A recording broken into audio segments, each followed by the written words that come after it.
Everyone, welcome to GATE academy. बात करते हैं हम यहाँ पर analysis of flanged beam case number 2 की।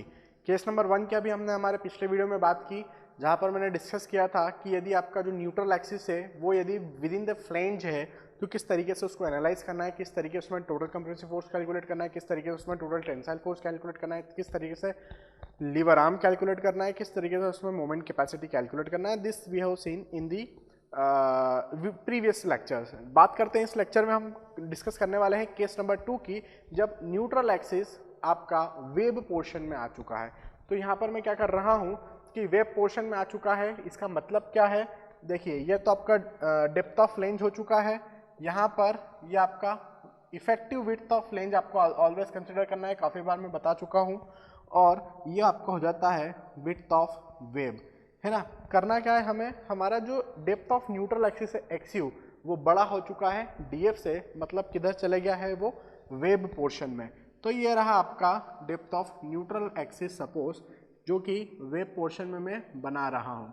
तो ये वेब पोर्शन में चला गया है, तो ये आपका मैं नाम लिख दूँ यहाँ पर, यह है आपका न्यूट्रल एक्सिस, यह है न्यूट्रल एक्सिस। चलिए न्यूट्रल एक्सिस हमने बता दिया है, तो यहाँ पर मेरा जो केस है आप देख सकते हैं, इसको मैं लिख देता हूँ, यह है आपका depth of neutral axis x you. तो फिगर से क्लियर है कि एक्स यू बड़ा है डीएफ से, एक्स यू बड़ा है डीएफ से। यदि एक्स यू बड़ा है डीएफ में मतलब आपका न्यूट्रल एक्सिस जो है with in the web portion है, तो स्ट्रेस इसका मैं बनाता हूँ स्ट्रेस ब्लॉक। किस तरीके से बनाते हैं हम स्ट्रेस ब्लॉक, न्यूट्रल एक्सिस से पैराबोलिक होता है up to the strain of 0.002 as पर the assumption of limit strain method of collapse in the flexure condition, and then it is rectangular up to the strain of 0.0035 and the stress maximum is 0.446 FCK। तो यहाँ पर मैंने क्या किया, ये बनाया और इस तरीके से उसको मैंने डिज़ाइन किया। तो यहाँ पर मैं क्या ऑब्जर्व कर रहा हूँ कि जैसे मैं स्ट्रेस ब्लॉक बना रहा हूँ, स्ट्रेस ब्लॉक कुछ इस फिगर में सपोज बन रहा है, ये आपका स्ट्रेस ब्लॉक बना है कुछ इस फैशन में। तो यहाँ पर आपका जो ये पैराबोलिक पोर्शन है ना, ये पैराबोलिक पोर्शन है, देन ये रेक्टेंगुलर पोर्शन है। ये पैराबोलिक पोर्शन का हाइट कितना होता है, ये होता है 4/7 ऑफ एक्स यू, और रिमेनिंग हाइट कितना होता है, ये होता है 3/7 ऑफ एक्स यू। फिगर में ऐसा लग रहा है कि ये बड़ा है ये छोटा है ना, एक्चुअली ये होता है 4/7। वो फिगर आपको प्रॉपर ड्रॉ करना होगा, ये है 4/7, ये है 3/7। अच्छा, तो मैं यहाँ पे क्या ऑब्जर्व कर रहा हूँ, मैं ये ऑब्जर्व कर रहा हूँ कि जो रेक्टेंगुलर पोर्शन है उसने पूरी तरीके से मेरा फ्लेंज को क्या कर रखा है, स्ट्रेस्ड कर रखा है। मतलब यहाँ पर जो 3/7 ऑफ एक्सयू है ये बड़ा बता रहा हूँ मैं डीएफ से। समझ पा रहे हैं मैं क्या बोल रहा हूँ कि मेरे पास स्ट्रेस ब्लॉक के दो पार्ट्स है। यहाँ पे मैक्सिमम स्ट्रेस कितना होता है, ये होता है 0.446 FCK होता है। चलिए ठीक है ना। मैं ये बता रहा हूँ कि इसके दो पार्ट्स है, एक रेक्टेंगुलर है एक पैराबोलिक है। तो यहाँ पर दो केस बनते हैं आपके केस नंबर 2 के अंदर, दो केसेस बनते हैं, दो सब केस में बोल सकता हूँ कि जिसमें से मेरे पास पहला जो सब केस है वो मैं लिख देता हूँ सब केस नंबर 2.A, है ना, 2.A, जिसका नाम मैं दे रहा हूँ when the flange is uniformly stressed. Uniformly stressed का मतलब क्या हो चुका है कि जो आपका 3/7 ऑफ एक्स यू है वो बड़ा है डीएफ से, तभी तो आपका फ्लेंज क्या होगा, यूनिफॉर्मली स्ट्रेस्ड होगा। तो ऐसी सिचुएशन में हम क्या कर रहे हैं, इसको एनालिसिस करना चाहते हैं। तो आप देखिए 3/7 ऑफ एक्स यू जो है वो बड़ा है डीएफ से, मतलब रेक्टेंगुलर स्ट्रेस ब्लॉक ने फ्लेंज को पूरी तरीके से यूनिफॉर्मली स्ट्रेस्ड कर दिया। ये यूनिफॉर्म नहीं होता जब इस फ्लेंज के अंदर रेक्टेंगुलर भी आ जाता, पैराबोलिक पोर्शन भी आ जाता, दोनों आ जाते हैं। तो कुछ पोर्शन फ्लेंज का रेक्टेंगुलर स्ट्रेस से स्ट्रेस्ड होता और कुछ पोर्शन ऑफ फ्लेंज का पैराबोलिक स्ट्रेसेस से स्ट्रेस्ड होता, लेकिन उसको हम क्या नाम देते हैं, non uniform stress distribution in the flange. लेकिन यहाँ पे जो स्ट्रेस डिस्ट्रीब्यूशन है वो कैसा है, यूनिफॉर्म है, पूरा रेक्टेंगुलर पोर्शन ही केवल इसको कवर कर रहा है। और ऐसा तभी होगा जब 3/7 ऑफ एक्सयू जो रेक्टेंगुलर की हाइट है स्ट्रेस ब्लॉक की वो बड़ी हो जाए डीएफ से या इक्वल हो जाए। तो यहाँ पर क्या लिख दूँ कि ये बड़ा हो या इक्वल हो, उस सिचुएशन में हमारे पास क्या मिलना चाहिए, ग्रेटर देन और equal to 3/7 of X greater than और इक्वल टू DF हो, ऐसी सिचुएशन में हमें जो होगा हमारा फ्लेंज यूनिफॉर्मली स्ट्रेस्ड मिलेगा।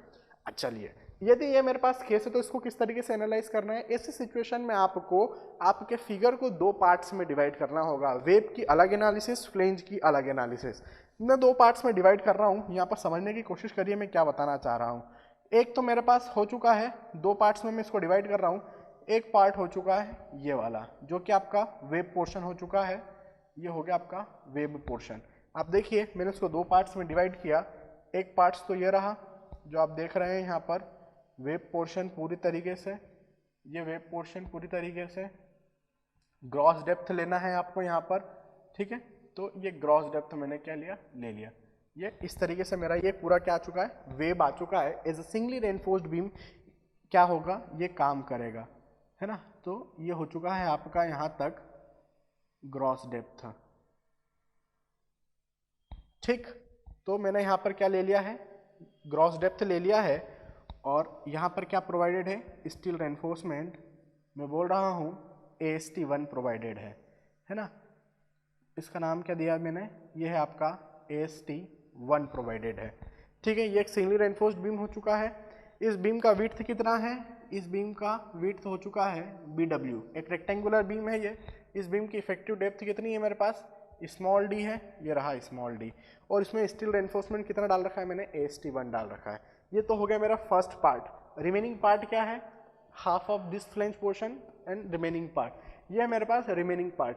कितना है रिमेनिंग पार्ट, तो मैं क्या बोल दूं, टोटल था BF माइनस BW, यही मेरे पास अवेलेबल है रिमेनिंग पार्ट। तो इसका मैं रिमेनिंग पार्ट का फिगर यहाँ पर बनाता हूँ, समझने की कोशिश करते हैं क्या होने वाला है। तो रिमेनिंग पार्ट जो है मेरे पास वो ये रहा,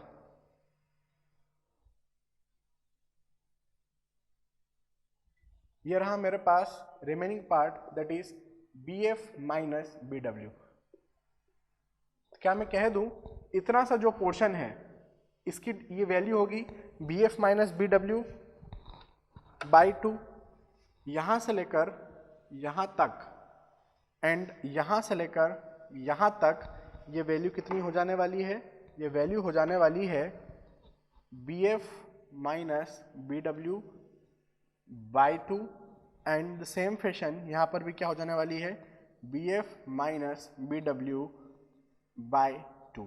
तो अब इन दोनों को ऐड करेंगे तो मेरे पास टोटल कितना अवेलेबल है, BF माइनस BW का। ये कंक्रीट है, इसके अंदर स्टील रेनफोर्समेंट नहीं है, ये सिर्फ कंक्रीट की में मुझे लेना पड़ेगा। तो चलिए मेरे पास इतना BF माइनस BW की विड्थ अवेलेबल है। अच्छा, इसका डेप्थ क्या है, डेप्थ है हमारा डेप्थ ऑफ फ्लेंज। तो ये है मेरे पास डेप्थ ऑफ फ्लेंज DF, जो कि यूनिफॉर्मली क्या है, स्ट्रेस्ड है, ठीक है। तो आप देख सकते हैं 3/7 ऑफ XU क्या है, बड़ा है एज कंपेयर टू DF से। चलिए, है ना। अब इसके अंदर यहाँ पर तो ये क्या है, C equal to T, total compressive force equal to total tensile force बन रहा है ना। लेकिन यहाँ पे केवल कंक्रीट प्रेजेंट है, total compressive force equal to not total tensile force. दो फिगर में डिवाइड किया है तो दो फिगर के टोटल से इक्वल टू टोटल T होना चाहिए। तो ऐसी सिचुएशन में हमें क्या करना है, यहाँ पर भी आपको एडिशनल स्टील रेनफोर्समेंट डालना पड़ेंगे। तो मैं क्या मान रहा हूँ कि देखिए ये जो मैं वेब बना रहा हूँ यहाँ पे, ये एक इमेजनरी वेब है, इसके अंदर कोई कंक्रीट प्रेजेंट नहीं है इस पोर्शन में, कंक्रीट सिर्फ यहाँ पर इस पोर्शन में और इस पोर्शन में प्रेजेंट है, ठीक है। अब यहाँ पर मैंने क्या किया, थोड़ा सा स्टील रेनफोर्समेंट डाल दिया, नाम क्या दे दिया मैंने इसका, AST2 का नाम दे रखा है, ठीक है। तो ये बन चुका है मेरे पास AST2। चलिए मेरे पास यहाँ पर BF माइनस BW आ चुका है, AST2 आ चुका है। यहाँ पर total compressive force total tensile force के बराबर हो गए, यहाँ पे भी total compressive force total tensile force के बराबर हो गए। AST1 प्लस AST2 करेंगे तो मुझे यहाँ पर जो टोटल AST मैंने यहाँ पर प्रोवाइड कर रखा है वो मिल जाएगा टोटल AST, ठीक है। चलिए AST1 plus AST2 is the total AST, है ना। यहाँ का कंप्रेसिव फोर्स प्लस यहाँ का compressive force will be equal to यहाँ का टोटल कंप्रेसिव फोर्स होने वाला है। अब वन बाय वन एक एक फिगर को हम क्या करते हैं, एनालिसिस करते हैं। मैं बोल देता हूँ ये मेरा क्या हो जाएगा, फिगर नंबर 1 है, ये फिगर नंबर 1 में बोल रहा हूँ इसको, और इसको मैं बोल रहा हूँ फिगर नंबर 2, आगे बढ़ते हैं, इसको किस तरीके से एनालाइज करना है हमको देखते हैं हम फिगर नंबर 1 के अंदर। फिगर नंबर 1 में आप देखिए टोटल कंप्रेसिव फोर्स C1 क्या बनने वाले हैं यहाँ पर। टोटल कंप्रेसिव फोर्स आप देखेंगे मेरे पास एक रेक्टेंगुलर बीम है, टोटल कंप्रेसिव फोर्स कितने बनते हैं, सिंपल 0.36 FC के B इंटू XU, बस रख देते हैं यहाँ पर। तो फॉर्मूला बन जाता है 0.36 FC के B इंटू XU। चूँकि यहाँ पे न्यूट्रल एक्सिस वेब पोर्शन में है, जैसे कि मैंने आप अपने मेरा प्रीवियस लेक्चर देखेंगे जहाँ पे मैंने डिस्कस किया था कि मेरा जो न्यूट्रल एक्सिस है वो किस में था, फ्लेंज पोर्शन में था। तो इस फॉर्मूले में B की जगह मैंने BF रखा था। चूँकि यहाँ पे वेब पोर्शन में है तो यहाँ पे मुझे कहाँ रखना पड़ेगा, BW विड्थ ऑफ वेब रखना होगा। तो यहाँ पर B की जगह में क्या रख दूँ, विड्थ ऑफ वेब BW रख देता हूँ।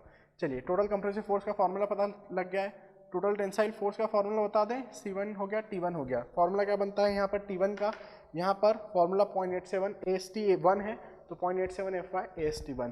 तो फॉर्मूला बन चुका है 0.87 FY AST1। आगे बढ़ते हैं, ये हो गया total compressive force, total tensile force. Lever arm क्या बन रहा है यहाँ का लीवर आर्म जो बनता है, यहाँ का लीवर आर्म बनना चाहिए D-0.42 XU, simple D-0.42 XU। अच्छा ये सभी चीज़ें हम ऑलरेडी अब मेरे प्रीवियस लेक्चर्स देखेंगे तो ये वैल्यूज मैंने कहाँ से निकाली है, ये मैंने निकाली limit state method of collapse under the flexor condition for rectangular beam के लिए, है ना। तो वहीं से मैं ये सभी चीज़ें लिख रहा हूँ, ठीक है। आपको पहले पिछले वीडियोज़ देखना होंगे तभी आप इसको एनालाइज कर पाएंगे अच्छे तरीके से, ठीक है। अब फिगर नंबर 2 की मैं यदि बात करूँ तो फिगर नंबर 2 में देखते हैं। अच्छा यहाँ का मोमेंट कैपेसिटी लिख सकता हूँ क्या मैं, मोमेंट कैपेसिटी यहाँ का क्या बनना चाहिए, मोमेंट कैपेसिटी यहाँ का बनना चाहिए पहले फिगर से MOR, आप चाहे तो कंप्रेशन जोन में लिखें चाहे तो टेंसाइल जोन में लिखें। तो MOR 1 है ना, कंप्रेशन जोन में पहले लिख देता हूँ। तो फॉर्मूला बनता है 0.36 FC के BW into XU D-0.42 XU का। चलिए आगे बढ़ते हैं, मोमेंट रेजिस्टेंस टेंशन जोन में भी लिख दूं, क्या बन जाएगा 0.87 FY AST1 total tensile force T1 into its lever arm that is D-0.42 XU, है ना। Compressive force into lever arm, tensile force into lever arm, तो कंप्रेशन एंड टेंशन जोन। अच्छा ये दोनों इक्वल रहेंगे ना, इनमें कोई चेंज नहीं आने वाला, ये दोनों इक्वल रहते हैं।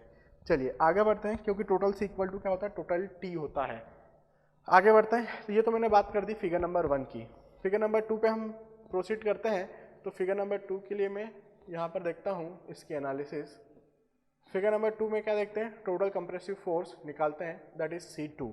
देखो टोटल कंप्रेसिव फोर्स कितना आ रहा है यहाँ पर, कंक्रीट है, स्टील तो नहीं है, और कंक्रीट में टोटल स्ट्रेस कितने होते हैं मेरे पास 0.446 FC के होते हैं। तो स्ट्रेस पता है, ये पूरे कंक्रीट का एरिया पता है, तो स्ट्रेस इनटू एरिया ये क्या हो गए, कंप्रेसिव फोर्स हो चुके हैं। तो स्ट्रेस है 0.446 FC के, और एरिया ये निकाल लो, एरिया कितना हो जाएगा BF minus BW into DF, बस ये हो चुका है आपका कंप्रेसिव फोर्स। तो 0.446 FC के एरिया का बनता है BF minus BW into BF minus BW into DF। ये बन गया हमारे पास C2 का फॉर्मूला। T2 का फॉर्मूला निकाल सकते हैं क्या, total tensile force in this second figure क्या निकलेगा यहाँ पर, T2 का फॉर्मूला। T2 का फॉर्मूला यहाँ पर निकलना चाहिए टोटल टेंसाइल फोर्स का 0.87 FY इंटू AST2, तो 0.87 FY इंटू AST2। चलिए ठीक है, यहाँ तक समझ में आ रहा है मुझे। आगे बढ़ते हैं हम यहाँ पर क्या बन जाएगा आगे AST2 के अंदर ये T2 हो चुका है, मुझे निकालना है लीवर आर्म। लीवर आर्म कैसे निकलेगा, लीवर आर्म समझने की कोशिश करते हैं। टोटल कंप्रेसिव फोर्स कहाँ पे लगने वाला है, यहाँ पर लगने वाला है, इस फ्लेंज पोर्शन के CG पर लगने वाला है। यह है आपका कंप्रेसिव फोर्स C2, है ना, इस फिगर के लिए, फिगर नंबर 2 के लिए। लेकिन यदि मैं बात कर रहा हूँ इस जगह पर फिगर नंबर 2 में, तो कंप्रेसिव फोर्स इसके CG पे लग गया, मतलब ये पूरा डेप्थ कितना था, DF था, तो ये कितने पे लग रहा है, टॉप से DF/2 पर। तो यहाँ पर मैं वैल्यू लिख दूँ, कितने पे लग रहा होगा, ये लग रहा होगा यहाँ पर DF/2 पर। चलिए और टेंसाइल फोर्स कहाँ लगता है? टेंसाइल फोर्स तो हमेशा जो स्टील रेनफोर्समेंट है उसकी सीजी पे लगता है, तो यहाँ कहीं पे लग रहा होगा T2। तो ये है लोकेशन ऑफ C2, ये है लोकेशन ऑफ T2, दोनों के बीच की डिस्टेंस क्या हो जाती है? Lever arm. तो ये है आपका लीवर आर्म LA2। कितनी डिस्टेंस आ रही है, इसकी वैल्यू कितनी हो रही है? टोटल था effective depth small D, total है आपकी इफेक्टिव डेप्थ स्मॉल डी, उसमें से df/2 माइनस कर दूं तो मुझे लीवर आर्म मिल जाता है। तो यहाँ पर मैं लिख रहा हूँ स्मॉल डी माइनस, यह हो चुका आपका स्मॉल डी माइनस df/2, ये हो चुका लीवर आर्म। तो यहाँ पर लिख देता हूँ लीवर आर्म 2 की जो वैल्यू मुझे मिल रही है वो आ चुकी है d minus df/2, depth of flange divide by 2, ये मिल चुका है मुझे लीवर आर्म 2।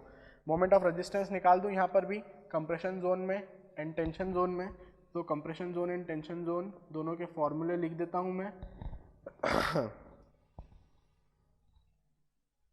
तो कंप्रेशन जोन में क्या बनता है? Total compressive force into lever arm, so 0.446 FCK BF minus BW into DF, ये तो हो चुका है total compressive force into lever arm. कितना बन रहा है यहाँ पर?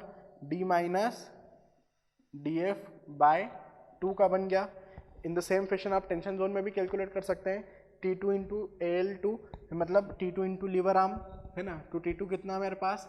0.87 FY इंटू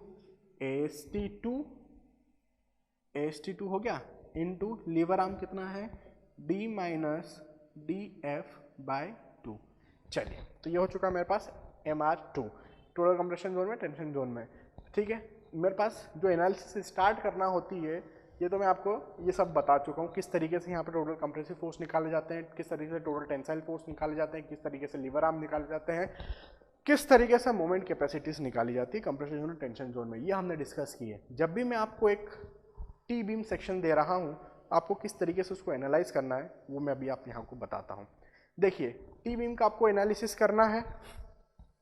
सबसे पहले आप क्या करिए, है ना, यहाँ पर टोटल कंप्रेसिव फोर्स के फॉर्मूला मेरे पास है, टोटल टेंसाइल फोर्स का फॉर्मूला मेरे पास है। आप देखिए, मैं यदि बात करूँ टोटल कंप्रेसिव फोर्स की, तो फॉर्मूला क्या बनेगा? C1 प्लस C2, फिगर 1 से कंप्रेसिव फोर्स प्लस फिगर 2 से compressive force. Total tensile force की बात करूँ तो फॉर्मूला बनता है यहाँ पर T1 प्लस T2।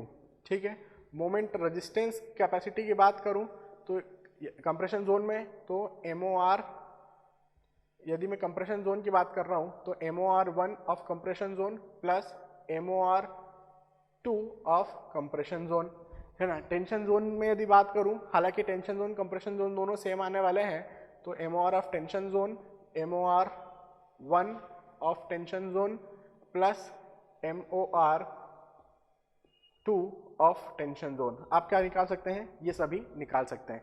ये सिंपल कैलकुलेशंस होते हैं।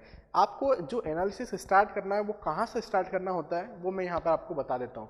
सबसे पहले आप क्या करते हैं, जैसे भी आपको कोई एक प्रॉब्लम आता है, कोई एक टी सेक्शन दिया गया है, तो आपको पहले तो ये पता लगाना होता है कि ये जोन 1 में है या 2 में होता है ना। वो भी मैं अभी पहले आपको बताऊंगा। सबसे पहले इस पर्टिकुलर केस के लिए मैं एनालिसिस बता रहा हूँ। क्या करना है आपको? स्टेप नंबर 1 आप कर सकते हैं। क्या स्टेप नंबर 1 है? स्टेप नंबर 1 ये है कि आपको पहले निकालना है एक्सयू लिमिट। ठीक है, और एक्सयू लिमिट में जानता हूँ क्या होता है, ये होता है neutral axis constant into effective depth D. Step number 2 क्या होता है? स्टेप नंबर 2 होता है ना, जहाँ पर मुझे actual depth of neutral axis xu निकालना होता है। ठीक है, एक्सयू कैसे निकालता हूँ मैं? Xu total compressive force equal to total tensile force निकालता हूँ। यहाँ क्या बनता है? टोटल कंप्रेसिव फोर्स का फॉर्मूला, यहाँ फॉर्मूला बनता है 0.36 FCK BW इंटू XU। ये तो हो गया पहले, प्लस पहले फिगर का C1, ये C1 का वैल्यू यहाँ से, प्लस C2 क्या बनता है यहाँ पर मेरे पास 0.446 FCK BF minus BW into DF। ये बन चुका है टोटल कंप्रेसिव फोर्स। किसके बराबर रखना है मुझे? बराबर रखना है total tensile force 0.87 FY AST1 plus AST2 लिख दूं मैं यहाँ पर, है ना। टोटल AST आपको दिया होगा या तो AST1 AST2 डिफरेंट दे, ये ऐसा हो नहीं सकता, मतलब बहुत कम चांसेस होते हैं। क्वेश्चन में आपको टोटल AST दिया जाता है तो आप यहाँ पर टोटल AST 0.7 रख सकते हैं। ठीक है, यहाँ से आपको क्या मिल जाएगा, XU का वैल्यू मिल जाएगा, बाकी सभी वैल्यूज मुझे क्या है पता है। इफेक्टिव विड्थ ऑफ फ्लेंज आपको लेना होता है। चलिए उसके बाद आप क्या करते हैं, आपको ये मिल चुका है XU सेकंड स्टेज से। अब मेरे पास नेक्स्ट स्टेज क्या होती है, जैसे आपको XU मिला, मैं नेक्स्ट स्टेज में क्या करता हूँ, कंपेयर करता हूँ XU एंड XU लिमिट को। तो स्टेप नंबर 3 की मैं बात कर रहा हूँ। Step number 3, compare XU and XU limit, है ना। कैसे कंपेयर करना है, कंपेयर किया, यहाँ से XU लिमिट निकाला, यहाँ से XU निकाला, है ना। XU लिमिट कैसे निकालना है, काफ़ी बार मैं बता चुका हूँ। K का वैल्यू 0.53 हो सकता है, 0.48 हो सकता है, 0.46 हो सकता है। डी इफेक्टिव डेप्थ है। 0.53 कब होगा, जब Fe 250 होगा। 0.48 कब होगा, जब Fe 415 होगा। 0.46 कब होगा, जब Fe 500 होगा। XU लिमिट निकाल सकते हैं, यहाँ से XU निकाल सकते हैं। दोनों को कंपेयर किया, मैं देख रहा हूँ जो XU है वो बराबर आ रहा है XU लिमिट के। मैं देख रहा हूँ कभी XU छोटा आ रहा है XU लिमिट के। मैं देख रहा हूँ कि हो सकता है कि जो XU आ रहा हो वो क्या आ रहा हो, या आ रहा हो बड़ा ऑफ XU लिमिट से, है ना। तो ऐसी सिचुएशन में आपको क्या करना होगा, ऐसी सिचुएशन में आपको पहले डिसाइड करना है टाइप ऑफ सेक्शंस। ये क्या हो सकता है, ये बैलेंस सेक्शन हो सकता है। ये कैसा हो सकता है, ये अंडर रेनफोर्स सेक्शन हो सकता है। ये आपका ओवर रेनफोर्स सेक्शन हो सकता है। जब भी बैलेंस सेक्शन होता है तो मैं कौन सा वैल्यू यूज़ करता हूँ, मैं XU लिमिट यूज़ करता हूँ। ऐसी सिचुएशन में हम actual depth of neutral axis use करते हैं अंडर रेनफोर्स में, और जब भी ओवर रेनफोर्स होता है तो मैं यूज़ करता हूँ XU लिमिट। ठीक है, अब कंप्रेशन जोन का फॉर्मूला लगाते हैं, मोमेंट कैपेसिटी हम कैलकुलेट करते हैं। स्टेप नंबर 4 में हम कैलकुलेट करते हैं moment capacity. Moment capacity compression zone में चाहो तो कैलकुलेट कर लो, टेंशन जोन में चाहो तो कैलकुलेट कर लो। टेंशन जोन में तभी कैलकुलेट कर पाओगे जब AST1 और AST2 दोनों अलग अलग सेपरेटली मुझे पता हो, है ना। लेकिन क्या होता है, मोस्ट ऑफ द टाइम में पता नहीं होता है, वो टोटल AST आपको दे देते हैं, तो मुझे यहाँ पे कंप्रेशन जोन में ही कैलकुलेट करना चाहिए। तो कंप्रेशन जोन में मोमेंट कैपेसिटी का जो फॉर्मूला है वो मैं लिख रहा हूँ 0.36 FCK BW। याद रखिए यहाँ पर जब भी वेव में होगा न्यूट्रल एक्सिस तो BW रखना है, फ्लेंज में तो BF रखना है। 0.36 FCK BW into XU D minus 0.42 XU। ये XUs की जगह आपको यहाँ से देखना है कि आपको क्या रिजल्ट्स रखना होंगे। ठीक है, प्लस इसमें मैं क्या कर दूँ, यहाँ पर प्लस आपका आ जाएगा 0.446। ये तो हो चुका है आपका क्या, C1 इंटू लीवर आर्म 1। अब मुझे लिखना है C2 इंटू लीवर आर्म 2, तो 0.446 FCK और 0.446 FCK BF minus BW into DF। ठीक है, इंटू क्या हो गया DF, और इसी के साथ में इसका लीवर आर्म कितना है D माइनस DF/2। तो ये मेरे पास आ चुका है। टेंशन जोन में ना करते हुए हम कंप्रेशन जोन की बात कर रहे थे, ये आ चुका है मेरे पास कंप्रेशन जोन में मोमेंट कैपेसिटी का फॉर्मूला। चलिए, तो मोमेंट कैपेसिटी भी हम यहाँ पर निकाल सकते हैं। आप चाहे तो टेंशन जोन में भी निकाल सकते हैं, आपको AST1 AST2 अलग अलग पता होना चाहिए। तो फाइनली जो फॉर्मूले फ्रेम हमने किए हैं वो कुछ इस फैशन में किए हैं कि C1 into lever arm 1 plus C2 into lever arm 2, ये कंप्रेशन जोन का फॉर्मूला बना है। टेंशन जोन में करना है तो फॉर्मूला क्या बनना चाहिए, T2 into lever arm 2 plus T1, हाँ मतलब मैंने पहले 2 लिख दिया, 1 कर देता हूँ मैं इसे। T1 into lever arm 1 plus T2 into lever arm 2। तो यहाँ से भी आप क्या कर सकते हैं, आपके moment resisting capacity of the section क्या कर सकते हैं, कैलकुलेट कर सकते हैं।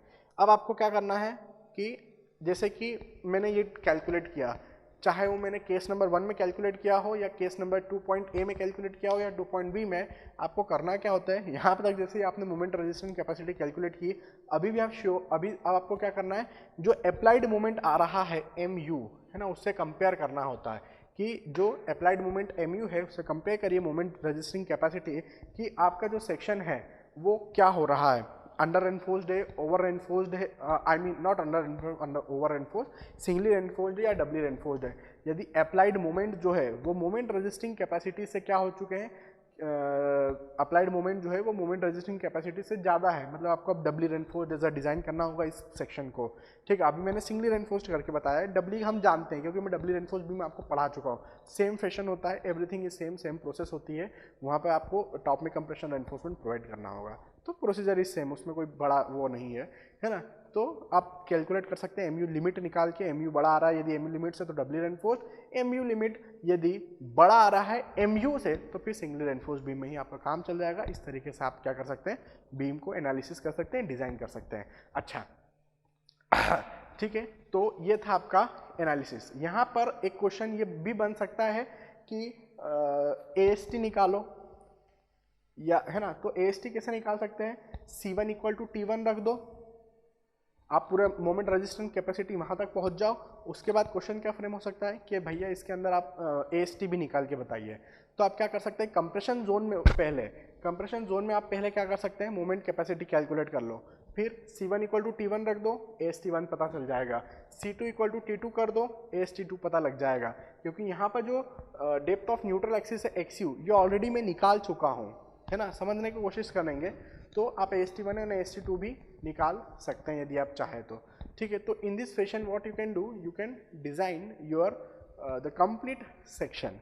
ठीक है, तो इन दिस फैशन हम एरिया ऑफ रेनफोर्समेंट भी डिजाइन कर सकते हैं और पूरे सेक्शन की कैपेसिटी कैलकुलेट कर सकते हैं। आपको कैलकुलेट ये भी करना होगा कि ये अंडर रेनफोर्स्ड है कि ओवर रेनफोर्स्ड है या बैलेंस सेक्शन है, वो कंपेयर करके आपको पहले देखना होगा। तो ये पूरी एनालिसिस थी सिंगली रेनफोर्स्ड बीम के अंदर, जब आपके पास जो फ्लेंज है वो यूनिफॉर्मली स्ट्रेस्ड है, मतलब 3/7 ऑफ XU बड़ा है या इक्वल है इसके है DF के, ये कंडीशन हमने सेटिस्फाई किया है, तो ये मेरे पास एनालिसिस होती है।